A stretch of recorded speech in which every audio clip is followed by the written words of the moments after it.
శుక్లాంబరధరం విష్ణుం శశివర్ణం చతుర్భుజం ప్రసన్నవదనం ధ్యాయేత్ సర్వవిఘ్నోపశాంతయేత్. గురుర్బ్రహ్మా గురుర్విష్ణుః గురుర్దేవో మహేశ్వరః గురుస్సాక్షాత్ పరబ్రహ్మ తస్మై శ్రీగురవై నమః.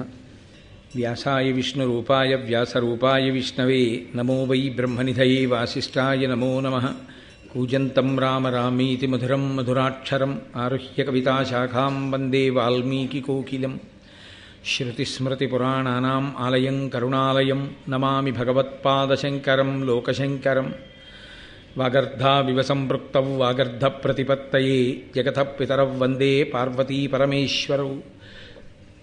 సూక్తిం సమగ్రయతున స్వయమైవ లక్ష్మీః శ్రీరంగరాజమహిషీమధురైః కటాక్షైః.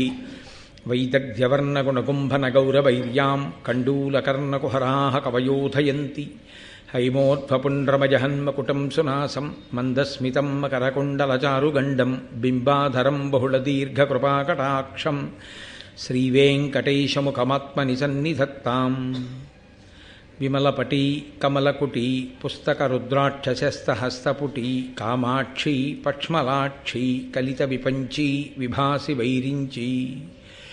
మనోజవం మరుతతుల్యవేగం జితేంద్రియం బుద్ధిమతాం వరిష్టం వాతాత్మజం వనరయూధముఖ్యం శ్రీరామదూతం శిరసా నమామి. ఆపదామపహర్తారం దాతారం సర్వసంపదాం లోకాభిరామం శ్రీరామం భూయో భూయో నమామ్యహం. నారాయణం నమస్కృత్య నరం చైవ నరోత్తమం దేవీం సరస్వతీం వ్యాసం తతో జయముదీరయేత్. హరి ఓం. పరమేశ్వర స్వరూపైన సభకి నమస్కారం.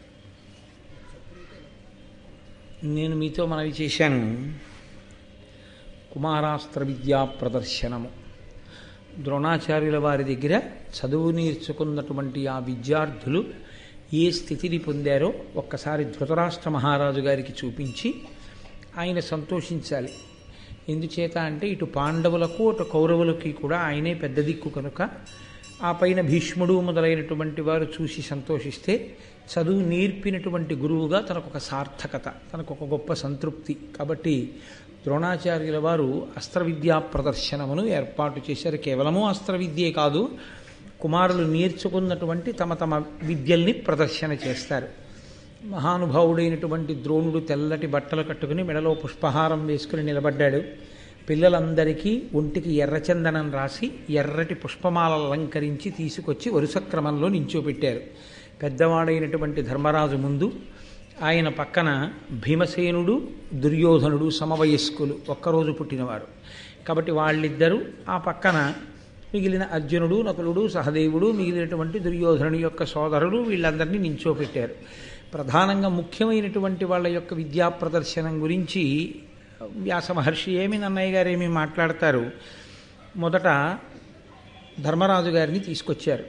ధర్మరాజు గారు తాను నేర్చుకున్నటువంటి విద్యని ఆయన ప్రదర్శించారు. ధర్మజుడే, ఆయన బలవంతా ధర్మమే, ఆయన అనుష్ఠానము, ఆయన పట్టుకున్నటువంటి ఆ శాస్త్ర విజ్ఞానము, అనుష్ఠాన ప్రక్రియ, చిత్తశుద్ధి, అవే ఆయన యొక్క గొప్ప బలం. అది అయిపోయింది. ఇప్పుడు ధృతరాష్ట్రుడు గాంధారీ సహితుడై, గాంధారియే కాకుండా ఆమె యొక్క చెల్లెళ్ళు 10 మందిని కూడా వివాహం ఆడాడు. కాబట్టి ఆ 10 మంది గాంధారితో కలిసి కూర్చుని ఉన్నాడు ఒక గృహంలో. అనగా ఆయన కూర్చోవడానికి వేరుగా నిర్మాణం చేసినటువంటి మందిరం అది. అందులో కూర్చున్నాడు. ఆ గాంధారీదేవి పక్కనే కుంతీదేవి కూడా కూర్చుని ఉంది. ఎందుచేత అంటే మరి ఆమె బిడ్డలు కూడా అందులో పాల్గొంటున్నారు కాబట్టి. కన్నులు లేనటువంటి ధృతరాష్ట్రుడికి ఎవరో చెప్తూ ఉండాలి, వీళ్ళు చాలా బాగా ప్రదర్శిస్తున్నారు, వీళ్ళు బాగా చేస్తున్నారు అని. ఆయనకి కన్నులు చెవులు కురుక్షేత్ర యుద్ధ ప్రారంభము వరకు కూడా జరిగిన విషయాలన్నీ వివరణ చేసేటటువంటి కర్తవ్యాన్ని తీసుకున్నవాడు విదురుడు. కాబట్టి ఆ విదురుడు ఎప్పుడూ చెప్తూ ఉంటాడు, ఇది ఇందుకు జరిగింది, ఇది ఇందుకు జరిగింది అని. ధృతరాష్ట్ర మహారాజు గారి జీవితంలో మిగిలిపోయినటువంటి చాలా మంచి లక్షణం అంటూ ఏమైనా ఉంటే విదురుడితోటి చెలిమి. ఆ విదురుడు సోదరుడైనా ఆయన మంచి చెప్తాడు కాబట్టి పక్కన పెట్టేయలేదు. తాను చెడు చేస్తున్నా, చెడు ఆలోచిస్తున్నా విదురుణ్ణి మాత్రం పిలిచి పెద్దపీట వేసి పక్కన కూర్చోపెట్టుకునేవాడు. కూర్చోపెట్టుకుని ఆయన్ని ప్రశ్నిస్తూ ఉండేవాడు. ఎవ్వరూ లేనప్పుడు రాత్రులందు నాకు నిద్ర పట్టట్లేదని విదురుణ్ణి పిలిచేవాడు. విదురుడు నిద్ర పట్టని వాళ్ళు కొంతమంది ఉంటారు, దొంగతనం చేసేవాళ్ళు, ఇతరుల స్త్రీల యందు వ్యామోహంతో ఉండేవాళ్ళు, తనది కానిది తనదిగా చేసుకుందామన్న పాపపుటాలోచన కలిగిన వాళ్ళు. ఇటువంటి వాళ్ళు నువ్వు నిద్ర పట్టకపోవడానికి ఇందులో ఏ వర్గానికి చెందినవాడివి, లేకపోతే ఏదైనా రోగం ఉండాలి బాధ పెడుతూ శరీరంలో, నీకేమిటి కారణం, ఎందుకు నిద్ర పట్టదని అడిగేవాడు. అడిగితే ఉన్నమాట ఉన్నట్టు చెప్పేవాడు. నాది కానిది నాది చేసుకుందామని ప్రయత్నం చేసేవాడిని. పాండుకుమారులకు రాజ్యము ఇవ్వకుండా నా బిడ్డలకు దక్కేటట్టుగా ప్రయత్నం చేస్తుంటానందుకు నిద్ర పట్టదు అని చెప్పేవాడు. కానీ విదురుడు ఆయనకి నీతి బోధ చేస్తుండేవాడు.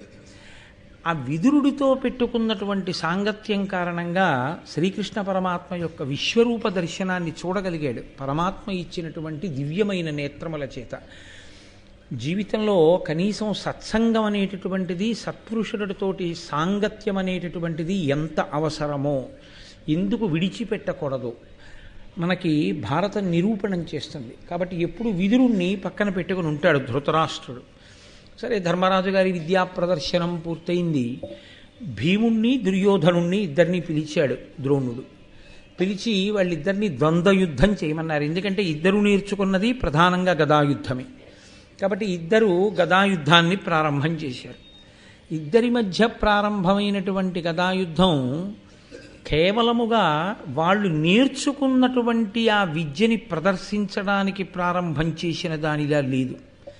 ఎందుచేత అంటే నన్నయ్య గారు ఒక మాట అన్నారు, వీళ్ళు విద్యా ప్రదర్శనానికి వచ్చి నిలబడినప్పుడు వాళ్ళ కనుకొలుకులు ఎర్రబడ్డాయి అన్నారు. అంటే ఆంతరమునందు దుర్యోధనుడికి పాండవుల మీద కక్ష. ఈ దుర్యోధనుడు మన మీద కక్ష పట్టి ఉన్నాడు కాబట్టి దుర్యోధనుడి కన్నా పైచేయిగా ఉండాలన్న పాండవుల కోరికే. వీటి రెండిటి చేత వాళ్ళ కనుకొలుకులు ఎర్రబడ్డాయి.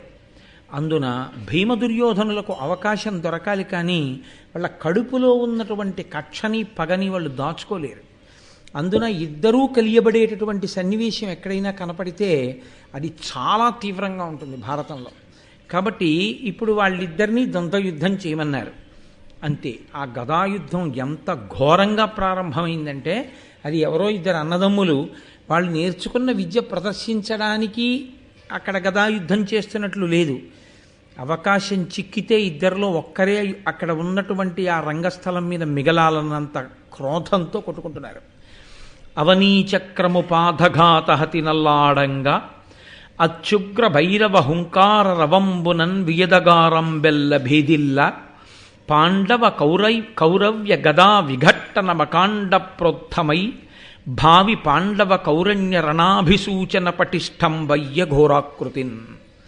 నన్నయ్య గారు స్పష్టంగా ఒక విషయాన్ని తీర్పు చెప్తున్నారు.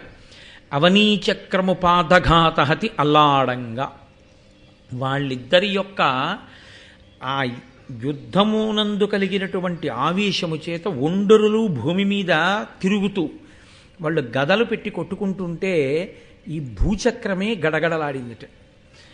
అత్యుగ్ర భైరవ హుంకార రవంబునన్ వియదగారం బెల్ల భేదిల్లా, వాళ్ళు ఆ గదతో కొట్టుకునేటప్పుడు శక్తిని బాగా, ఎంత శక్తిని విడుదల చేసి ఆ గదయందు ప్రవేశపెడితే ఆ గదాఘాతము అంత తీవ్రంగా ఉంటుంది. ధనుర్విద్యలో బాణం వేసేటటువంటి వాడు మంత్రప్రయోగం చేస్తాడు, అందుకని మౌనంగా ఉంటారు. ఉండి ఆ మంత్రాన్ని ఒక్కసారి స్ఫురించగానే దాన్ని ఆ బాణం మీదకి ఆవాహన చేసి విడిచిపెడతారు. అందుకని విలువిద్య యందు పెద్ద కేకలు అరుపులు ఉండవు. కానీ గదాయుద్ధం అటువంటిది కాదు. గదాయుద్ధం శరీర బలానికి సంబంధించినటువంటిది. ఈ శరీర బలానికి సంబంధించిన విషయంలో ఒక మెళకువ ఒకటి ఉంటుంది. కేవలం బలాన్ని ప్రదర్శించడానికి మీరు ఒంట్లో ఉన్న బలాన్ని ఉపయోగించడం పూర్తి స్థాయిలో ఎప్పుడు కుదురుతుందంటే, ఆ గదతో యుద్ధం చేసేటప్పుడు నోటితో పెద్ద అరుపు అరుస్తూ ఉండాలి. అలా అరవకుండా శరీరంలో ఉన్న బలం పూర్తిగా ప్రకటన అవ్వదు. అందుకే మీరు చూడండి, ఆఫీస్లో కూర్చుని ఫైల్స్ పట్టుకుని ఉద్యోగం చేసేవాడు ఎంత నిశ్శబ్దంగా ఉంటే అంత బాగా పనిచేస్తాడు. చాలా కఠినమైనటువంటి బరువులెత్తి కష్టపడేవాడు ఎంతంత కేకలేస్తే అంత బాగా పనిచేస్తాడు.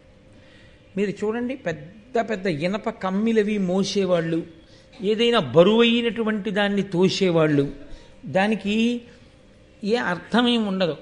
వాళ్ళు ఏదో ఒక పాట అందరూ కలిసి, నేను ఫుడ్ కార్పొరేషన్లో పనిచేస్తున్నప్పుడేమి ఇప్పుడు చేస్తున్నాను, ఆ వ్యాగన్స్ తోస్తూ ఉండేవారు.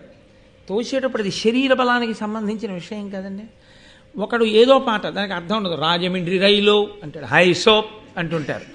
రాజమండ్రి రైలు ఏంటిది, అందులో బియ్యం బస్తాలు వేసి అంటే ఆ పాటకు అర్థమేమి ఉండదు. ఏదో ఒకటి హుట్ అన్నాడు అనుకోండి, దూకేటప్పుడు బాగా దూకగలుగుతాడు. నిశ్శబ్దంగా దూకన్నారు అనుకోండి, ఓ అడుగు ముందుకే దూకుతాడు. అది ఆ అరుస్తే తప్ప, అది పెద్ద కేకల నోట్లోంచి వస్తే తప్ప దానికి తగినట్టుగా ఉండదు ఆ యుద్ధం. ఎంత భీకరంగా ఉందంటే వాళ్ళ కళ్ళు అలా ఉన్నాయి. వాళ్ళు గదని ఆ ప్రహారం చేసేటప్పుడు వాళ్ళ శరీరంలోంచి విడుదలవుతున్న శక్తి గదలోకి ప్రవేశించి గద తాకుతున్నా, ఆ గద శరీరానికి తగిలిన అయ్య బాబోయ్, ఆ ప్రహారానికి ఇంకా బ్రతికొండడమే అన్నట్టుంది. పైగా వాళ్ళు అరుచుకుంటూ కొట్టుకుంటుంటే ఆ అరుపులకి ఆకాశం బద్దలైపోయిందా అన్నట్టుందిట. అంత పెద్ద అరుపులు అరుస్తూ కొట్టుకుంటున్నారు.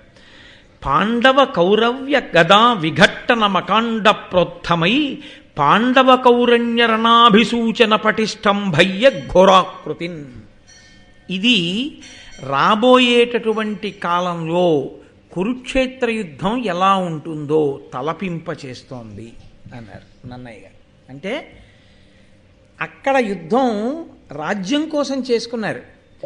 రాజ్యం కోసం యుద్ధం చేసుకున్నప్పుడు మనసులో కోరికతో కొట్టుకున్నారంటే, నువ్వు ఉండకూడదని కొట్టుకోవడం ఎలా కొట్టుకున్నారో ఇప్పుడు కూడా అలాగే కొట్టేసుకుంటున్నారు. అంటే అది విద్యా ప్రదర్శనమైందా, రణోత్కంఠగా మారిపోయిందా? అంటే ఇంకా కొంతసేపు వాళ్ళని అలా విడిచిపెట్టారనుకోండి, పరిణతి లేదు. ఇంకాను పిల్లలు ఎవరు ధర్మం తప్పినా లేదా ధర్మంగా కొట్టుకున్నా ఎవరో ఒక్కరు మాత్రమే మిగిలారనుకోండి, అది విద్యా ప్రదర్శనం ఎందుకు అవుతుంది? అది యుద్ధమే అయిపోతుంది. రెండు, అది చచ్చిపోలేదు ఎవరు ఇద్దరిలో, కానీ ఒకడు ఓడిపోయాడు. ఒకడి చేతిలో ఉన్న గద ఎగిరిపోయింది, నేల మీద పడిపోయాడు. రెండవ వాడు గద ఎత్తి కొట్టబోయే సమయంలో ఓడిపోయానని అంగీకరించాడు. ఇది ఎవరి వైపు జరిగిన ఈ ఓటమి అన్నది పరిణామములు ఉత్తర క్షణం తీవ్రంగా ఉంటాయి. పరిస్థితి తీవ్రంగా ఉంది. కౌరవ పాండవుల మధ్య సఖ్యత లేదు, ప్రాణాలే తీసుకోవడానికి సిద్ధంగా ఉన్నారు. ఇంకా రాజ్యం పంపకం అవ్వలేదు, ఎవరికీ యవరాజ్య పట్టాభిషేకం జరగలేదు, కానీ ప్రాణాలు తీసేసుకోవడానికి సిద్ధంగా ఉన్నారు. ప్రత్యేకించి భీమ దుర్యోధనులు ఇద్దరికి పుట్టుక దగ్గర నుంచి అంత పగ. పుట్టింది ఓ రోజునే, పగ ఓ రోజే పుట్టింది వాళ్ళిద్దరి మధ్య, అంత పగ. కాబట్టి ఇప్పుడు ద్రోణుడు చాలా దూరాలోచన కలిగినటువంటి వాడు, మహానుభావుడు. వాళ్ళని అలాగే విడిచిపెట్టాడు అనుకోండి, ఇద్దరూ దెబ్బలాడుకుంటారు. ఈ దెబ్బలాడుకోవడంలో గెలుపు ఓటమి అన్న రెండు పదములు లేకుండా ఏ పోరు పూర్తి కాదు. సంధితో పూర్తవ్వాలి, లేకపోతే గెలుపు ఓటమి అన్న మాటలతో పూర్తవ్వాలి. ఇక్కడ పరిస్థితి చూస్తే అది విద్యా ప్రదర్శనంలా లేదు. కాబట్టి గెలుపు ఓటముల వరకు వెళ్ళిపోతుంది. ఇందులో దుర్యోధనుడు ఓడిపోవడమే జరిగిందనుకోండి, ఆయన చాలా కక్ష పట్టే స్వభావం ఉన్నవాడు, మానధనుడు. కాబట్టి ఆ రోజు రాత్రి నుంచే, ఇంకా తర్వాత ఎప్పుడో చేయడం మాట దేవుడు ఎరుగు, ఆ రోజు రాత్రి నుంచే కుటిలాలోచన ప్రారంభిస్తాడు. ఎలాగైనా చంపేయాలి పాండవుల్ని. రంగస్థలంలో జరుగుతున్నటువంటి యుద్ధం అందరికీ తెలుస్తుంది. దుర్యోధనుడు చేసేటటువంటి కుటిల ఆలోచనని కనిపెట్టగలగడం, నివారణ చెప్పడం ఏ విదురుడు లాంటి వాడికి మాత్రమో సాధ్యమవుతుంది. కాబట్టి తెలిసి పాండవులకి ఉపద్రవం తేకూడదు. భీముడు గెలుస్తాడు, కానీ ప్రమాదం వస్తుంది. దుర్యోధనుడు గెలిస్తే భీముడు ఊరుకోడు. ఆయన సామాన్యమైనటువంటి వీరుడు కాడు. భీముడు ఆ బాధ చేత అసలు నిలబడలేడు. మళ్ళీ ఉత్తరక్షణం ఎప్పుడు యుద్ధం తెచ్చుకుందామా అని భీముడు చూస్తాడు, లేదా అసలు తట్టుకోలేడు ఆ అవమానాన్ని. కాబట్టి ఇది ఇంకా అంతకన్నా హద్దు దాటకూడదు. గెలుపోటములు అన్న మాట దగ్గరికి వెళ్ళకూడదు, ఆపేసేయాలి. ఇప్పుడు మీరు ఒకటి ఆలోచించండి, అలాంటి వాళ్ళని విడదీయడం కూడా చాలా కష్టం. ఎందుకో తెలుసా అండి? సఖ్యంగా మాట్లాడుకుంటున్న వాళ్ళు ఇద్దరి మధ్యకి వెళ్ళి అయ్యా ఆ సభా సమావేశం అయిపోతుంది రండి వెళ్ళిపోదాం అండం తేలిక. ఇద్దరు కత్తులు పెట్టి కొట్టేసుకుంటున్నారు అనుకుంటే వాళ్ళ మధ్యలోకి వెళ్ళి అయ్యా ఆగండి ఆగండి ఓం శాంతి శాంతి శాంతి అని ఎవరంటారు? ఎవరి కత్తి మీకు పొడుచుకుంటుందో, పైగా వాడు వీడు కొట్టుకోవడంలో ఇద్దరు కలిపి ఆగు నువ్వు ఎందుకు వచ్చావు మధ్యలో కలిపి మిమ్మల్ని కొడితే వెళ్ళడం కష్టం. దానికి ద్రోణుడు ఎవరిని నియోగించాడో తెలుసా అండి? అశ్వత్థామని పంపాడు. అంటే అశ్వత్థామ శక్తిని మీరు తక్కువ అంచనా వేయలేరు, ఆయన ధైర్యాన్ని తక్కువ అంచనా వేయలేరు. పైకి బ్రాహ్మణ కుమారుడు, కానీ ఆయన తేజస్సు అటువంటిది, ఆయనకేం భయం లేదు. ఆయన వీళ్ళిద్దరి మధ్యలోకి వెళ్ళి విడదీశాడు. విడదీయవలసినంత అవసరం ఏమిటి? ఏ గురువుగారు విద్యా ప్రదర్శన ఆరంభించారో ఆ గురువుగారు మళ్ళీ ఆగండి అంటే ఆగాలి. అంటే తన ఆగండి అంటే ఆగే స్థితి దాటిపోతే కదా ఇంకోటి పంపించాల్సి వస్తుంది. అంటే వాళ్ళిద్దరినీ కలిపి వదిలారో ఆపడం గురువుగారి తరం కూడా కాదన్న విషయం తెలిసిపోతుంది. అందుకే కురుక్షేత్రంలో ఇలా కలుసుకున్న తర్వాత ఇద్దరిలో ఒకరే ఉండాలి. అది ధర్మం ఎటుందో అటు గెలిచాడు అంతే. కాబట్టి భీముడు గెలిచాడు, దుర్యోధనుడు పడిపోయాడు.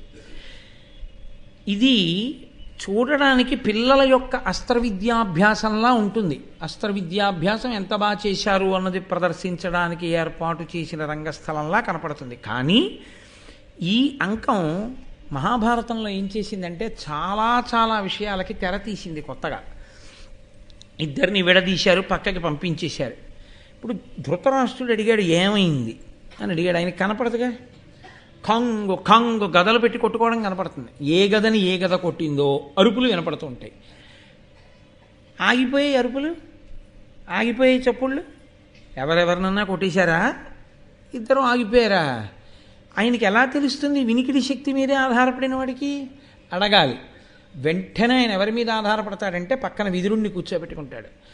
ధృతరాష్ట్రుడు ఇక్కడ యుద్ధాన్ని విదురుడితో విన్నాడు, ఆ తర్వాత కురుక్షేత్ర యుద్ధాన్ని సంజయుడితో విన్నాడు. ఎప్పుడూ ఒకరి వలన విని తెలుసుకుంటూ ఉండడమే. కానీ ఆయన ఎప్పుడు విని తెలుసుకున్నా తన పిల్లలు వృద్ధిలోకి వచ్చి ప్రవర్తించిన ప్రవర్తన మాత్రం ఆయన వినలేదు. అది ఆయన అదృష్టం. ఆయన చేసుకున్న వాడికి చేసుకున్నంత మహదేవ. కాబట్టి ఇప్పుడు విదురుడు చెప్తున్నాడు, ఆ రాజసుతుల విద్యా పారగ పటు చేష్టితముల పరువడి అగ్గాంధారీ ధృతరాష్ట్రులకతి ధీరుడు విదురుండు చెప్పి తెలుపుచునుండెన్. ఆ బుద్ధిమంతుడైనటువంటి విదురుడు గాంధారీ ధృతరాష్ట్రుడు. గాంధారికి ఎందుకు కళ్ళున్నాయిగా అంటే భర్తకి కళ్ళు లేవని ఆవిడ కూడా బట్ట అడ్డంగా కట్టేసుకుంటుంది. ఇద్దరికీ ఆ పిల్లల యొక్క ఆ యుద్ధ విద్యలో వాళ్ళు పొందినటువంటి విశేషాన్ని వివరణ చేస్తున్నాడు. అయిపోయింది. భీమదుర్యోధనల్ని పక్కన పెట్టారు, అర్జునుణ్ణి తీసుకొచ్చారు. ద్రోణుడు సగర్వంగా ప్రకటించాడు, నాకత్యంత ప్రియ శిష్యుడు అర్జునుడు ఇప్పుడు తన విద్యని ప్రదర్శిస్తాడన్నాడు. గురువు దాచుకోలేనిది ఏదైనా ఉంటే అదొక్కటే. తన ప్రియ శిష్యుడికి ఆశీర్వచనం చెయ్యకుండా, తన ప్రియ శిష్యుడి యొక్క హితాన్ని కోరకుండా, తన ప్రియ శిష్యుడి గురించి భగవంతుణ్ణి అపేక్షించకుండా, అర్థించకుండా గురువు ఉండలేడు. అందుకని ఆయన సగర్వంగా సంతోషంగా ప్రకటించుకున్నాడు, ఈ అర్జునుడు నా ప్రియ శిష్యుడు. చూడండి ఇప్పుడు ఇతని యొక్క విద్యా ప్రదర్శనం. హారి విచిత్ర హేమ కవచావృతుండు, ఉన్నత చాప చారు దీర్ఘోరు భుజుండు, భాస్వదశితోత్పలవర్ణుడు, సేంద్ర చాప శంపారుచి మేఘమో అనగా, పాండవ మధ్యముడొప్పి బద్ధ తునీరుడు రంగమధ్యమున నిల్చే జనంబులు తన్ను చూడగన్.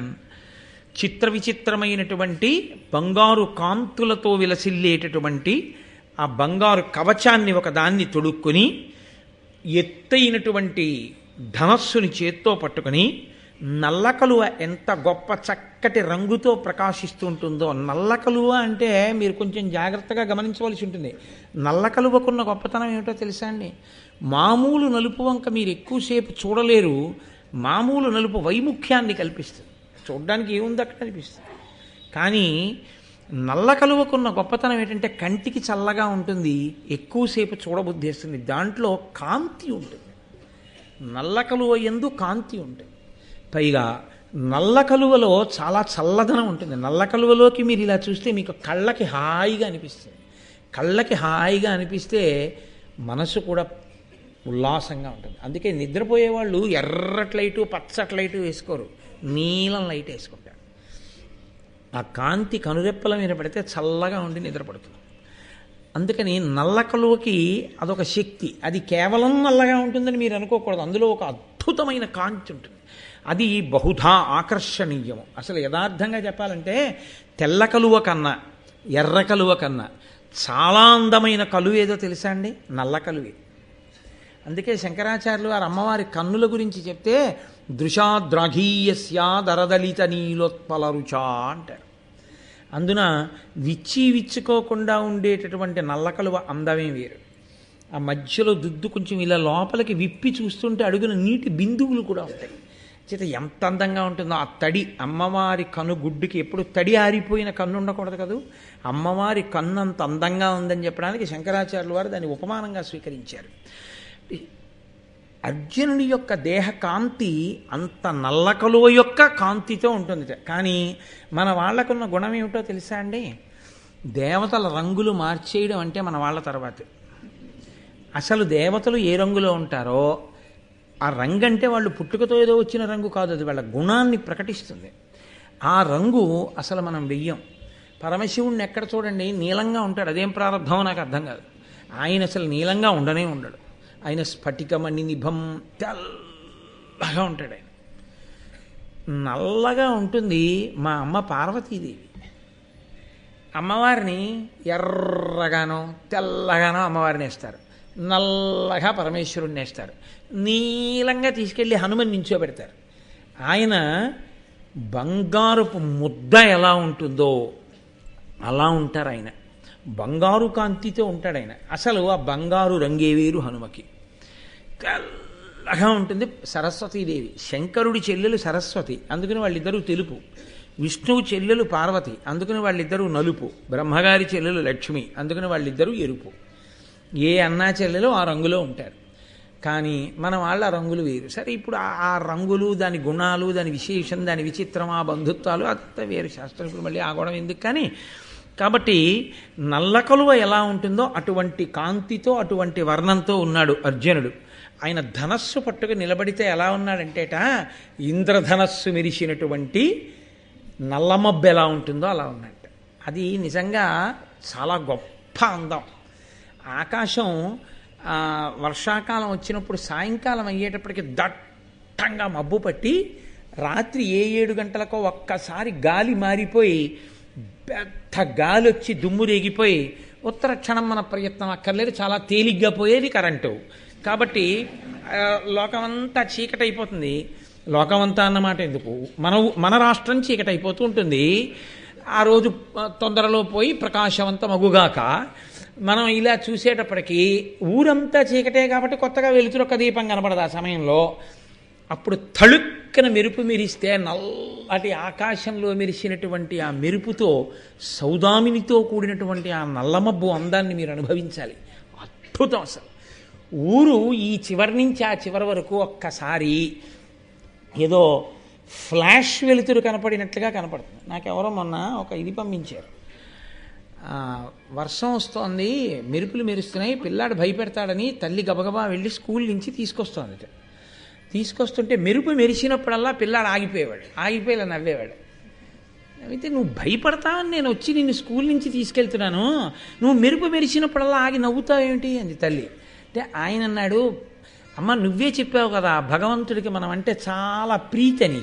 పరమేశ్వరుడు స్కూల్కి వచ్చి నువ్వు నన్ను తీసుకెడుతుంటే చిన్నతనంలో నేను స్కూల్ నుంచి ఇంటికి వెళ్ళిపోతున్న ఫోటోలు తీసుకోవాలని ఇవాళ కెమెరా పట్టుకుని వచ్చి ఫోటోలు తీస్తున్నాడు. మరి ఫోటో తీసేటప్పుడు నవ్వుతూ పడద్దు, అందుకని ఆయన కెమెరా తలుపు కనిపించినప్పుడు నవ్వుతూ కనపడ్డానమ్మా అన్నాడు. వీడి గురించి నేను భయపడిపోయానని నా తల్లి తెల్లబోయింది. తల్లి నేర్పిన భక్తి. వాడు ఆకాశంలో మెరుపులో కూడా పరమేశ్వరుడు తన్ని ఫోటో తీసుకుంటున్నాడని నవ్వుతూ నించునేవట్టు దానికి ఎదురుగుండా. ఎవరి దృష్టికోణం వాళ్ళది, ఎవరి ఐశ్వర్యం వారిది. కాబట్టి ఆయన ధనస్సు పట్టుకు నిలబడితే నల్లమబ్బు మధ్యలో మెరిసినటువంటి మెరుపుతీగ ఎలా ఉంటుందో, మెరుపుతీగతో కూడిన మబ్బు ఎలా ఉంటుందో అలా ఉన్నాడు. అటువంటి వాడు అక్కడ ఉన్నటువంటి వాళ్ళందరూ తెల్లబోయి అబ్బా ఏమి అర్జునుడు అని చూస్తుంటే అందులో ఆ చేతులు అటువంటి చేతులు. ఆయన యొక్క ఆహార్యమునందు ఆయన ఆ సాముద్రికంలో ఆయనకి రామచంద్రమూర్తికి అర్జునుడికి వీళ్ళిద్దరికీ ఉన్న గొప్ప విశేషం, ఆ ధనస్సుని ఇలా పట్టుకుంటే అంతంత పొడుగు చేతులు, ఆ బాణాన్ని తీసి సంధించి ఆకర్ణాంతము లాగుతుంటే అంతంత పొడుగు చేతులతో ఆ ధనస్సు పట్టుకుంటే అదొక గొప్ప అందం. కాబట్టి ఆ అర్జునుడు వచ్చి నిలబడ్డాడు. ప్రజలందరూ కూడా ఆ అర్జునుణ్ణి చూసి అనుకుంటున్నారు, వీడే కృతహస్తుడు, అఖిలాస్త్ర విద్యలందు వీడే అగ్రగణ్యుడు, ధర్మవిధులలోన వీడే భరతవంశం బెల్ల వెలుగు కుంతి కడుపు చల్లగా పుట్టిన ఘనభుజుండు. చూశారా, వీడు చేతులున్నందుకు ధన్యుడు, మనందరినీ రక్షించగలడు. వీడు ఆ చేతులతో బాణాలేసి ధర్మవిరుద్ధమైన వారిని శిక్షించి నిగ్రహించి ధార్మికమైన వాళ్ళని రక్ష చేస్తాడు. వీడే అఖిల శాస్త్రముల యందు అగ్రగణ్యుడు, వీడే ధర్మవిధులు పుట్టినటువంటి భరతవంశంలో వెలుగుల ముద్ద, కుంతి కడుపున పుట్టినటువంటి మహానుభావుడు అని ఆ కుంతీదేవి కడుపుని తలుచుకుని వాళ్ళందరూ పొంగిపోతే కుంతీదేవి సంతోషంతో కళ్ళు తుడుచుకుంది. ఏ తల్లికైనా ఇంకంతకన్నా భాగ్యం ఏముంటుంది? ఏ అమ్మ కొన్న కొడుకు ఇంతటి మహానుభావుడు అన్నారనుకోండి, ఆ అమ్మ ఎంత సంతోషం పొందేస్తుంది నిజంగా. కాబట్టి ఆవిడ కళ్ళు తుడుచుకుందిట. ఒక్కసారి ప్రజలందరిలో ఒకరితో ఒకరు మాట్లాడుకుంటూ ఆయన గుణములు చెప్పుకుంటుంటే పెద్ద సవ్వడి ఆ రంగమధ్యమునందంతటా కూడా ఘోషిస్తోంది. అటువంటి సమయంలో అక్కడ ఉండేటటువంటి వాళ్ళని ఆ ధృతరాష్ట్ర మహారాజు గారు అడిగాడు విదురుణ్ణి, ఏమిటి జనులందరూ అంతా ఏదో ఒక్కసారి మాట్లాడుకున్నారు, ఏమైంది అక్కడ సభలో అని అడిగాడు. అడిగితే విదురుడు అన్నాడు, భూరిభుజుండర్జనుడతి శూరుడు తన అస్త్ర విద్య చూపగా రంగత్ ప్రారంభుడైన అతని అవారితమున పొగడు జన రవంబిది అధిపా.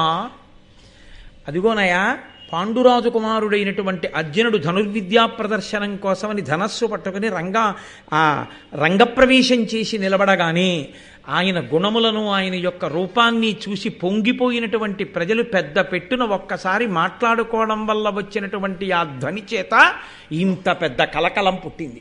ఇంతమంది పొగుడుతున్నారయా అర్జునుణ్ణి అన్నాడు. అంటే వెంటనే ధృతరాష్ట్రుడు అన్నాడు, అనవుడు ధృతరాష్ట్రుడు తన మనమున సంతోషమంది మానుగ వీనుల్కనిన ఫలమిప్పుడు కంటిన్ వినగంటిని పాండుసుతుల విద్యాశక్తుల్. ఇన్నాళ్ళకి కళ్ళు లేకపోయినా చెవులున్నందుకు ధన్యత పొందాను. ఆ పాండురాజు నా తమ్ముడున్నాడే, నా తమ్ముడు పాండురాజు కొడుకులు ఇంతగా ప్రజలలో కీర్తిని పొందారని, వాళ్ళని చూస్తే ప్రజలు ఇంత సంతోషపడిపోతున్నారని విని నేను ఎంత ఆనందం పొందుతున్నానో అన్నాడు. అని ఆయన నోటి వెంట ఒక అనకూడని మాట ఒకటి దొర్లిపోయింది. ఒక్కొక్క పుణ్యకాలమునందు నోటి వెంట వచ్చినటువంటి మాట అలాగే ఉంటుంది. ధృతరాష్ట్రుడి నోటి వెంట ఒక మాట వచ్చింది. ఆయన అన్నాడు, భూరి నిజజ్యుతితోడ బృధారణి సంభూత పాండవగ్నిత్రితయంబారగా అస్మత్కుల దురితోరుతారణ్య దాహమున్నతి చేయున్. ఇదిగో కుంతి అనబడేటటువంటి అరణి నుండి ఉద్భవించినటువంటి త్రేతాగ్నుల వలె ఉన్నటువంటి ఆ ధర్మజ భీమ అర్జునులు అనబడేటటువంటి ముగ్గురు ఉన్నారే, వాళ్ళు నా వంశంలో పుట్టిన పాపాన్ని కాలుస్తారు అన్నాడు. ఎవరా పాపం ఎక్కడుంది? తన వంశంలో, తన బిడ్డల రూపంలోనే ఉంది. కాబట్టి ఇప్పుడు వాళ్ళు ఏం చేస్తారు? తన బిడ్డల్ని చంపేస్తారు. కాబట్టి పాండుపుత్రుల చేతిలో తన పుత్రులు నశించిపోతారు అన్న వాక్కు తనకి తెలియకుండానే తన నోటి వెంట ధృతరాష్ట్రుడు అనేశాడు. అంటే అంత సంతోషించాడు. ఆ సంతోషంలో ఆయన నోటి వెంట వచ్చినటువంటి మాట మాత్రం వేరొక రకమైనటువంటి ఫలితాన్ని ఇవ్వడం భారతంలో సత్యం అవుతుంది. ఇప్పుడు అర్జునుడు తన యొక్క విలువిద్యా ప్రదర్శనాన్ని ప్రారంభం చేశాడు. ఆగ్నేయ శరమున అతిభీకరాగ్నియు వారుణాస్త్రమున దుర్వారజలము అనిలబాణంబున అధికానిలంబును మేఘాస్త్రమున మహామేఘచయమును పుట్టించు మరియును భూమి బాణంబున భూప్రవిష్టుండగు భూరి ఘోర శైల బాణంబున శైలరూపమును దాల్చు వీరుండు అదృశ్యాస్త్ర విద్య పేర్మి తానదృశ్యదేహుండగు తక్షణంబా హ్రస్వుడగు దీర్ఘుడగు సూక్ష్ముడగు రయంబుతోడ రథ మధ్యగతుడగు దుర్గతుండునగు మహీతల గతుడగు అద్భుతముగా. ఆ అర్జునుడు తనకి ద్రోణాచార్యుల వారు ఉపదేశం చేసినటువంటి మంత్రముల చేత ధనుర్వేదంలో ఏ స్థితిని పొందాడో చూపిస్తున్నాడు. ఆగ్నేయ శరమున అతి భీకరాగ్నియు, ఆగ్నేయాస్త్రాన్ని ప్రయోగించి భయంకరమైనటువంటి అగ్నిహోత్రాన్ని సృష్టించాడు. వారుణాస్త్రమున దుర్వార జలము, ఆయన వెంటనే వారుణాస్త్రాన్ని ప్రయోగించి పెద్ద నీటిని సృష్టించాడు. చిత్రం ఏమిటంటే అర్జునుడు విలువిద్యా ప్రదర్శనం చేస్తున్నప్పుడు అందరూ సంతోషించారు. భీమ దుర్యోధనులు కొట్టుకుంటున్నప్పుడు సభ రెండు కింద విడిపోయింది. భీముడి వైపు వాళ్ళు దుర్యోధనుడు నశించాలని, దుర్యోధనుడి వైపు వాళ్ళు భీముడు నశించాలని, వాళ్ళిద్దరి మధ్య పగ ప్రేక్షకుల్లో కూడా వెళ్ళింది. అర్జునుడి విషయంలో అందరూ సంతోషించారు.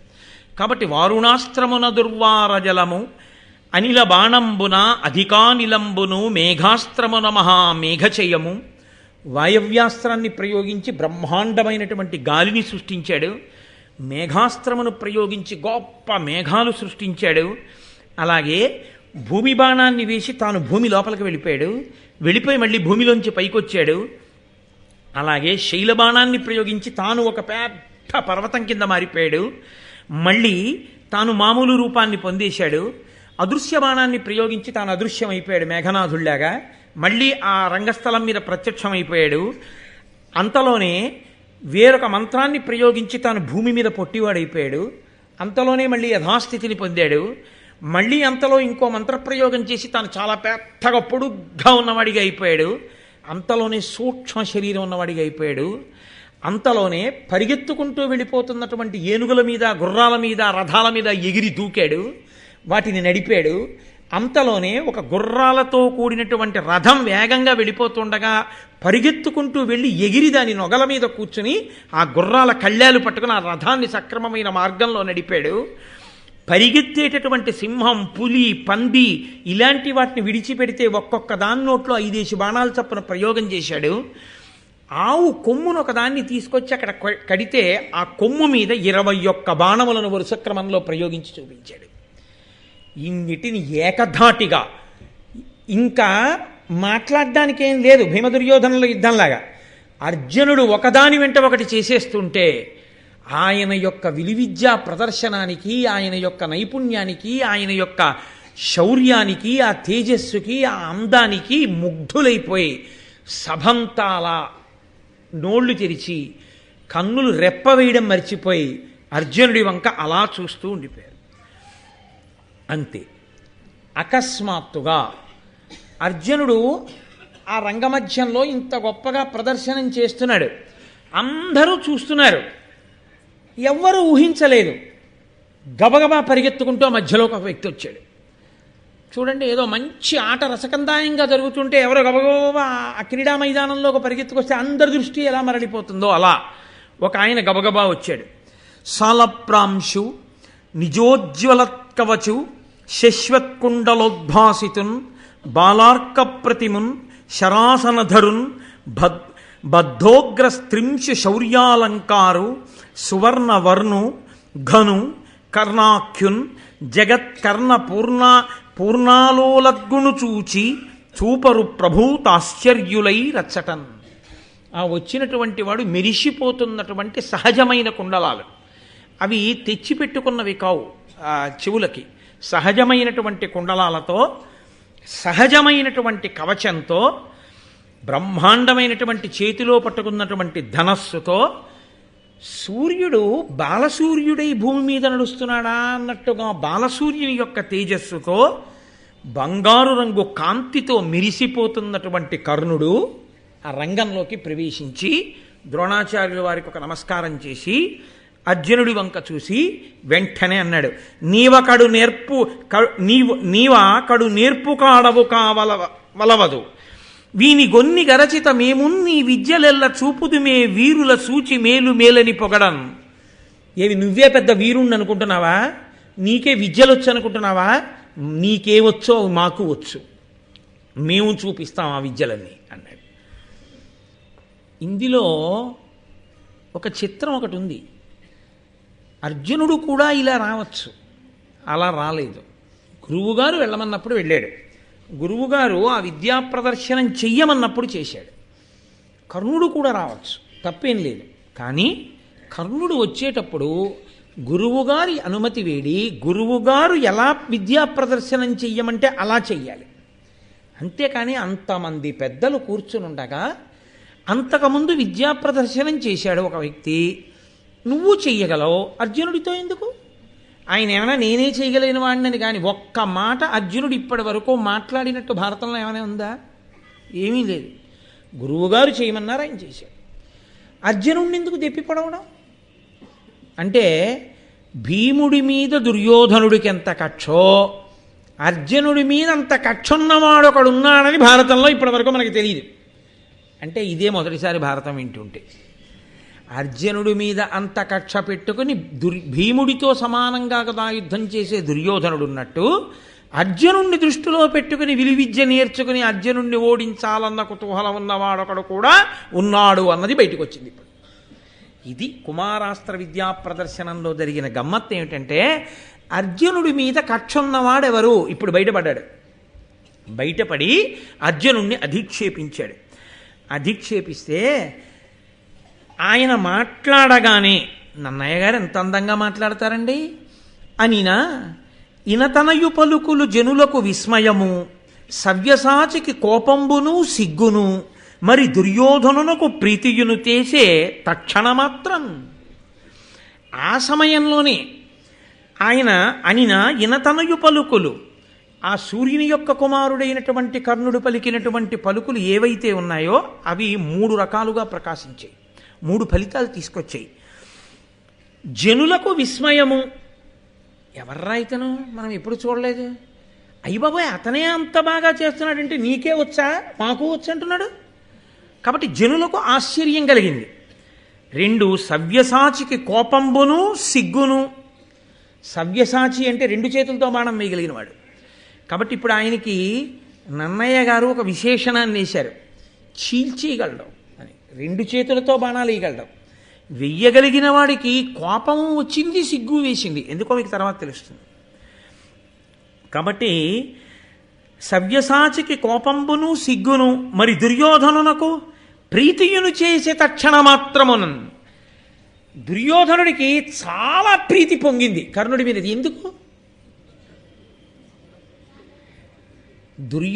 భీముడి మీద యుద్ధానికి తాను తయారవుతున్నాడు, అర్జునుడి మీద యుద్ధానికి తన వైపు అలాంటి వాడు ఉన్నాడన్న ధైర్యం లేదు ఇన్నాళ్ళు.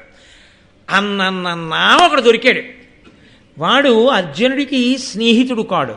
స్నేహితుడైతే ఇలా మాట్లాడు. అర్జునుని యందు ఎక్కడో తెలియకుండానే కడుపులో కక్ష పెంచుకున్నవాడు కాకపోతే అలా మాట్లాడక్కర్లేదు. ద్రోణాచార్యుల వారిని అడగాలి, పెద్దవాడు భీష్ముడిని అడగాలి, లేకపోతే కృపాచార్యుల వారిని అడగాలి. అయ్యా నేను కూడా విలువిద్య నేర్చుకున్నాను, నాకు ఒక అవకాశం ఇవ్వండి. అర్జునుడు ఎంత బాగా విలువిద్య ప్రదర్శించాడో అలా నేను కూడా నేర్చుకున్నాను కాబట్టి గురువుగారి దగ్గర నేను కూడా విలువిద్యని ప్రదర్శనం చేస్తాను, నాకు ఒక అవకాశం ఇవ్వండి అని అడిగాడు అనుకోండి.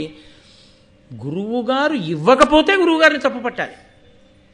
ఇప్పుడు అసలు తనే సభా మర్యాద లేకుండా వచ్చేసేసి అలా మాట్లాడితే అది దోషభూయిష్టం, అది అలా ప్రవర్తించకూడనటువంటి రీతి. కాబట్టి ఏది తెలుస్తోందంటే దుర్యోధనుడికి ఇన్నాళ్ళు ప్రకటనమైపోయింది కక్ష, ప్రకటన అవని కక్ష కర్ణుడిది. ఈ కర్ణుని మీద దుర్యోధనుడికి ప్రీతి పుట్టింది. ఈ కర్ణుడు దుర్యోధనుడి పక్షాన్ని చేలితే దుష్టుల యొక్క సాంగత్యము చేత అంటకాగడం చేత కర్ణుడు నశిస్తాడు. ఇప్పుడు కుమారాస్త్ర విద్యా ప్రదర్శనంలో ఈ కొత్త విషయం ఒకటి బయటకు వచ్చింది. ఇప్పుడు ఇది చూసి మరి అర్జునుడికి ఎందుకు సిగ్గు భయం, సిగ్గు కోపం ఎందుకు రావాలి అంటే ఇప్పటి వరకు తాను ఇంత బాగా ప్రదర్శనం చేసి సంతోషంతో ఉన్నాడు. అలా అధిక్షేపించేటప్పటికీ అరే ఇంత మాట అన్నాడే అని సిగ్గుపడ్డాడు. కోపం ఎందుకు? ఇంతమంది ముందు సభాప్రవేశం చెయ్యాలనుకున్నవాడు మర్యాద లేకుండా ప్రవర్తించడం ఏంటి? ఓ గురువుగారిని అడగడమో ఓ భీష్ముడిని అడగడమో ఏమీ లేకుండా ఇలా వస్తే నా గురువుగారి గౌరవం పోలా, మా తాతగారి గౌరవం పోలా, ఎవడు వీడు, ఈ ప్రవర్తన ఏమిటి, అందుకు కోపం వచ్చింది. అంటే అర్జునుడి కోపం, అర్జునుడి యొక్క సిగ్గు ధర్మానికి కట్టుబడుతున్నాయి, కర్ణుడి యొక్క ప్రవర్తన ధర్మానికి కట్టుపట్టల్లా. అలాగని అన్నయ్య గారు చెప్పారా? చెప్పక్కల్లా. ఎలా ప్రవర్తించాడో చెప్తే చాలదా? ఆయన ధార్మికుడు కాడో తెలియట్లేదా? ధార్మికుడు కానివాడు ధార్మికుడిని నమ్మి ద్రోణాచార్యులు వారు ఇచ్చిన విద్య ముందు అర్జునుడి ముందు నిలబడగలడా? నిలబడలేడు. కాబట్టి ఇప్పుడు ఆయన వచ్చి ద్రోణుడికి నమస్కరించి నేను విలువిద్యా ప్రదర్శనం చేస్తాను, అర్జునుడితో ద్వంద్వయుద్ధం చేస్తాను అని అడిగాడు. ఆయన తల ఊపాడు ద్రోణుడు. సరే, అంత ముచ్చట పడుతున్నావు, వెయ్యి అంటే ఆయన ఉద్దేశం ఏంటంటే అర్జునుడిలా తాను విద్యా ప్రదర్శనం ఒకటి చేయడు, అర్జునుడికి ఎంత వచ్చో అంతకన్నా నాకు ఎక్కువ వచ్చని నిరూపించాలి. కాబట్టి మరి అర్జునుడు అక్కడ నిలబడకపోతే, అర్జునుడు నిలబడి నువ్వే చూపించన్నారు అనుకోండి, అర్జునుడు పిరికివాడైనట్టు అవలేదు అక్కడికి. తప్పనిసరి పరిస్థితిని ద్రోణునకు కల్పించాడు. ద్రోణుడు ఆలోచించడానికి కానీ, నేను ఇలా అడగచ్చా అని కానీ, ఇలా అడిగి నేను నిర్బంధించచ్చా అని కానీ ఆలోచించడానికి అవకాశం లేకుండా విద్యా ప్రదర్శనాన్ని యుద్ధరంగంగా మార్చాడు కర్ణుడు. ఇది అదుపు తప్పి భీమదుర్యోధనులు ఇద్దరూ ఏం చేశారో, అదుపు తప్పిన కర్ణుడు అదుపు తప్పని అర్జునుణ్ణి అలాగే యుద్ధభూమిలోకి ఈడ్చాడు. కాబట్టి ఇప్పుడు ఒకటి అనుకున్నది కాబట్టి ఆపాడు. ద్రోణుడు కూడా ఆలోచించడానికి సమయం లేని స్థితిలో వచ్చిన ఉపద్రవం కర్ణుని యొక్క ప్రవేశం. కాబట్టి ఇప్పుడు ఆయన వచ్చి జనితామర్షణుడంత పార్థుపై పర్జన్యాస్త్రమ కర్ణుడేసే అపారంబై భునభోంతరముత జీమూత యూధంబు కప్పిన తద్వాంతతిరోహితాపఘనుడై భీభత్సుడుండెన్ విరోచనుడాత్మద్యుతి విస్తరించెసుతిపై సంప్రీత చేతస్కుడై. ఆయన వెంటనే జనితామర్షణుడంతా, అర్జునుడన్నాడు, ఏమి నీ హద్దులేని ప్రవర్తన, సభాప్రవేశం ఎలా చెయ్యాలో కూడా చేత కాకుండా సభాప్రవేశం చేసి ఎగ్గులు పలుకుతున్నటువంటి నీవు విజయాన్ని పొందుతాననుకుంటున్నావా? దీనికి తగిన మూల్యాన్ని చెల్లిస్తా ఉన్నాడు. ఏమీ మాట్లాడకపోతేనే అర్జునుడి మీద అంత కోపం. ఎంత ధర్మమైనా అర్జునుడు మాట్లాడితే కోపం రాకుండా ఉంటుంది కానీ. కాబట్టి జనితామర్షణుడంతా, అమర్షణుడు ఆ కోపాన్ని పొంది కర్ణుడు వెంటనే పర్జన్యాస్త్రాన్ని ప్రయోగించాడు. దాని చేత ఆకాశం అంతా ఒక్కసారి నల్లటి మబ్బులు వచ్చి చీకట్లు కమ్మి ఆ చీకట్లలో అర్జునుడు కనపడకుండా అయిపోయాడు. ఆ చీకట్లలో కప్పేశాడు అర్జునుడిని. అందులో నల్లని కలువల కాంతి కదండి, తొందరగా కప్పడిపోతాడు కాబట్టి కప్పేశాడు. ఈయన మాత్రం సూర్యాంశలో పుట్టినవాడు కదూ, ఆ చీకట్లో వెలిగిపోతున్నాడు, ఒక దీపం వెలిగినట్టు వెలుగుతున్నాడు. కర్ణుడు అనుకున్నట్ట చూసి, ఓహోహో నా కొడుకు ఇన్నాళ్ళకి రంగప్రవేశం చేశాడు, మొట్టమొదటిసారి అరంగేట్రం, అది పద్ధతి కాదో పక్కన పెట్టు, ఇన్నాళ్ళకు వచ్చి ధనస్సు పట్టుకున్నాడు కాబట్టి నా కొడుకుని బాగా ప్రకాశింపచేస్తానని ఆ మబ్బుల మధ్యలోంచి ఒక్క సూర్యుడి మీదకి కర్ణుడి మీద కిరణాలు పడేటట్టుగా చేసి వెలుతురులో కర్ణుడు బాగా కనపడేటట్టు చేశాడు. ఆయన తండ్రి ప్రేమ అయింది, మరి తల్లి ప్రేమ ఏమైంది అంటే కుంతీదేవి కూడా చూసింది. అంత అమాయకురాలండి ఆవిడ. సహజ కవచ కుండలాలతో రంగప్రవేశం చేశాడు ఎవరితను అని చెప్పి సభికులందరూ తెల్లబోతే, సహజ కవచ కుండలాలతో ఈ భూమండలం మీద పుట్టినవాడు నా కొడుకు ఒక్కడే, రెండవవాడు లేడు అని తెలియనిదా కుంతి? తెలుసు ఆవిడికి. కానీ నన్నయ్య గారి గొప్పతనం ఎక్కడుందో తెలుసా అండి? కుంతి చూసిందిట. ఆవిడ ధృతి తరిగి మోహమూర్ఛాన్వితయైనను సంభ్రమించి విదురుడు ప్రత్యాగత జీవ చేసి అప్పుడు అతిశీతల చందనోద కాసేకమునన్. కుంతి, అర్జునుడు నా కొడుకు బాబోయ్, ఈ కర్ణుడు వేసినటువంటి అస్త్రప్రయోగం వలన చీకట్లో ఎక్కడో కనపడకుండా అయిపోయాడని, పిల్లాడు కనపడకపోతే తల్లి మనసు ఎలా ఉంటుందండి? అమ్మో కొడుకు కొడుకు కొడుకు అని ఎంత బెంగటిల్లిపోయి ఎంత అరిచేస్తుంది. అలా బెంగటిల్లిపోయి మూర్ఛపోయి ఆ కూర్చున్నటువంటి ఆసనం మించి కింద పడిపోయింది. కింద పడిపోగానే విదురుడు చందనం కలిపినటువంటి జలాలు పట్టుకొచ్చి ఆ చల్లటి జలాలు కుంతీదేవి యొక్క ముఖం మీద చిలకరించాడు. ఆవిడ మళ్ళీ తెప్పరిల్లింది. ఇందులో చెప్పకుండా చెప్తున్న విషయం ఒకటి ఉంది, మీరు గమనించండి. ఆమె కర్ణుణ్ణి చూసింది, ఆమె అర్జునుడిని చూసింది. కర్ణుడు అర్జునుడి మీదకి అస్త్రప్రయోగం చేశాడని చూసింది. కర్ణుడి చేతిలో నిజంగా అర్జునుడికి ఏదో జరగరాంది జరిగిపోయింది. కర్ణుడు ఆవిడ కొడుకేనా? ఆవిడ ఇద్దరిలో ఎవరు గెలుస్తారో నా కొడుకుల్లో అని సంతోషంతో చూస్తోందా? అర్జునుడు కనపడక కర్ణుడు కనపడుతుంటే మూర్ఛపోయిందా? అర్జునుడు కనపడక కర్ణుడు కనపడుతున్నా మూర్ఛపోయింది. అంటే తల్లితనం ఇద్దరి పట్ల సమానమైన కన్యాగర్భమునందు జన్మించినటువంటి పిల్లవాని మీద వివాహానంతర సంతానమునకు మీద ఉన్నటువంటి ప్రేమ, ధార్మికమైన ప్రేమ, ప్రకటించగలిగిన ప్రేమ తల్లికి ఉండదు. అది పెద్ద శాపం. అందుకే తల్లి ప్రేమకి, తల్లి బెంగకి కూడా నోచుకోలేకపోయాడు కర్ణుడు. ఒక్కటే కారణం, కన్యాసంతానం అవడమే కారణం. అది కన్యాసంతానం కాకపోయి ఉంటే అర్జునుడు ఎవరు? కన్యాసంతానం కాడు, వివాహానంతర సంతానం, ధార్మిక సంతానం, తన కొడుకని లోకానికి తెలిసున్న సంతానం. ఆమె ప్రేమ తూకంలో పెడితే అర్జునుడి వైపు ఎక్కువ. అలా ఉంటుందా తల్లికి? ఉంటుందని మీకు తీర్పు చెప్తోంది భారతం. తల్లి చెప్పలేదు, ధార్మిక సంతానమే బతకాలని కోరుకుంటుంది. కర్ణుడి తప్ప కాకపోవచ్చు, ఫలితం అంతే. పాలగిన్నె అని తెలియక తన్నేనండి, అయినా కాలు కాల్చడమే దాని ధర్మం అంతే. అలాగే ఇలాంటి విషయాల్లో కూడా దాని ఫలితం అలాగే ఉంటుందంతే. కాబట్టి మనకి సనాతన ధర్మం ఎప్పుడూ ఏం చెప్తుందో తెలుసా అండి? నీ ఇంట ఇంకా అన్నం తయారు కాలేదు, గబగబా తినవలసి వచ్చింది, పక్కింటికి వెళ్ళి భోజనం చేసి వెళ్ళిపోయావు, పెద్ద ఇబ్బంది లేదు. స్నానం చెయ్యవలసి వచ్చింది, స్నానం చేయడానికి అవకాశం కుదరలేదు, ఎలా ప్రయత్నించినా కాస్త విభూతి జల్లుకుని సంధ్యావందనం చేశావు, తప్పు లేదు. ఒక్క సంతానం విషయంలో మాత్రం వివాహానంతర సంతానమే ధార్మిక సంతానం. ఇంకొకలా సంతానమును పొందడం అనేటటువంటిది సనాతన ధర్మమునందు ఎందుకు అంగీకార యోగ్యము కాదో, ఆ తల్లికి కడుపు కోత, ఆమె గుండెలు రగలడం తప్ప ఆమె చెప్పలేదు. 2, ఆ పిల్లవాడు జీవితంలో పొందవలసినటువంటి ఉన్నతిని పొందలేడు. యథార్థంగా మీరు ఆలోచించండి, సుక్షత్రియుడు కర్ణుడు. ఎవరున్నారు చెప్పడానికి? ఈ మాట చెప్తుందా కుంతి వచ్చి సభలో? చెప్పదు. ఈ మాట చెప్తాడా సూర్యనారాయణమూర్తి వచ్చి సభలో? చెప్పడు. మరి కుంతి గురించే మాట్లాడతారేమండి మీరు, కర్ణుడి గురించి ఎందుకు మాట్లాడరు అని మీరు నన్ను అడగచ్చు. దేవతాస్వరూపంగా ఆయన పాత్ర అక్కడ వరకు అంతే. ఆ మంత్రం జపించింది, ఆ వరం ఇచ్చాడు తప్ప అస్తమానం సాక్ష్యాలు చెప్పడానికి ఆయన వస్తానని ఆ మంత్రానికి ఫలితంగా లేదు. కాబట్టి ఆయన రాడు. అది మంత్రప్రభావంగా అక్కడై ఉండొచ్చు, నిజ జీవితంలో వర్తమానంలో కూడా ఇంతకన్నా ఇంకోలా ఉంటుందని మీరు అనుకోవడానికి వీల్లేదు.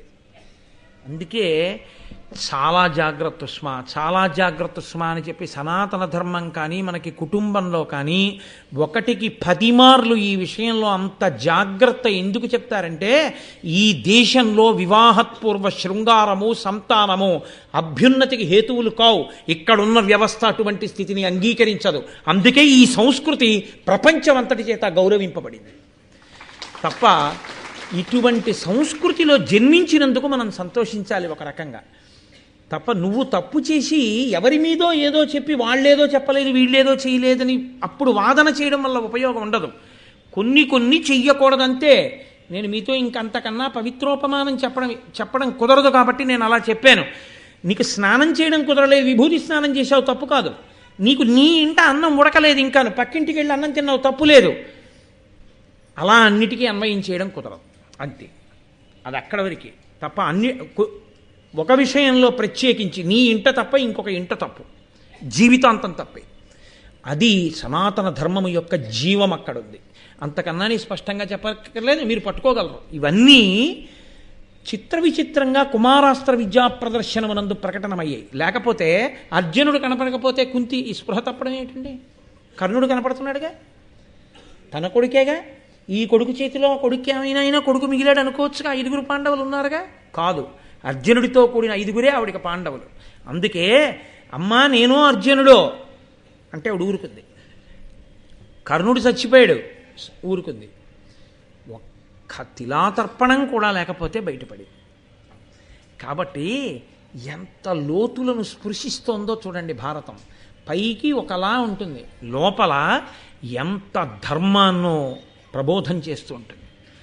ఇప్పుడు అర్జునుడు ఆ చీకట్లో కమ్మిన తర్వాత పర్జన్యాస్త్రం వలన అతను వాయవ్యాస్త్రాన్ని ప్రయోగించాడు. ఆ వచ్చినటువంటి ప్రభంజనం లాంటి వాయువు ఈ మేఘములన్నింటినీ చెదరగొట్టేసి మళ్ళీ కాంతి వచ్చేసింది. ఆ కాంతిలో మళ్ళీ అర్జునుడు కనబడ్డాడు. కనబడగానే ఆవిడెంతో సంతోషించింది. కుంతీదేవి స్పృహ తప్పిపోయింది. కర్ణుడు ఉద్ధతితో ప్రవర్తిస్తున్నాడు. కర్ణుని విద్యాప్రదర్శనము కేవలము విద్యాప్రదర్శనం కాదు, అర్జునుడి మీద విద్యాప్రదర్శనం. దీని పరిణామములు ఎలా ఉంటాయో తెలియదు. ఒకవేళ అర్జునుడు ఓడిపోతాడనో అర్జునుడు చనిపోతాడనో కాదు, గురువుగారి కాపాటి తెలుసు. కానీ తెలిసి ఒప్పుకొని కర్ణుడు చచ్చిపోయి అక్కడ పడిపోయాడు అనుకోండి, అప్పుడు కూడా విద్యాప్రదర్శనం అన్నది విద్యాప్రదర్శనానికి కట్టుబడకుండా అలా ఎలా అనుమతించారు ద్వంద్వయుద్ధాన్ని అని అంటారని ద్రోణాచార్యుల వారు అంగీకరించి ఈయన బాణం వెయ్యడానికి తప్పనిసరి పరిస్థితుల్లో ఆయన ఒప్పుకుని ఈ పర్జన్యాస్త్రాన్ని వేయడాన్ని అంగీకరించిన కృపాచార్యుల వారు గబగబా పరిగెత్తుకొచ్చాడు. ఆయన గురుస్థానంలోనే ఉన్నాడు. మరి ఆ మాటకొస్తే ద్రోణుడి కన్నా ముందు కృపాచార్యుల వారే గురువుగా ఉన్నాడు. పరిగెత్తుకొచ్చి కర్ణార్జునుల్ని విడదీసి ఆయన అన్నాడు, కురుకులజుండు పాండునకు కుంతికి పుత్రుడు రాజధర్మబంధుర చరితుండు నీ వితనితోడ రణంబొనరించదేని విస్తరముగ నీదు వంశమును తల్లిని తండ్రిని చెప్పినం దొరయగుదేని నీకెదిరి దొర్బల శక్తి ఇతండు చూపెడన్. నువ్వు అర్జునుల్లా విద్యా ప్రదర్శనం చేస్తానంట లేదు, అర్జునుడి మీద నీ విద్యా ప్రదర్శనం చేస్తానంటున్నావు. ఇప్పుడు ఈ ద్వంద్వయుద్ధాన్ని మేము అంగీకరించాలంటే ఇది ఎంత తీవ్ర స్థాయికి వెడుతున్నా మేము చూస్తూ ఊరుకోవాలి అంటే అసలు నువ్వెవరో తెలియాలి. ఇతను పాండురాజు గారి యొక్క ధార్మికమైన కుమారుడు.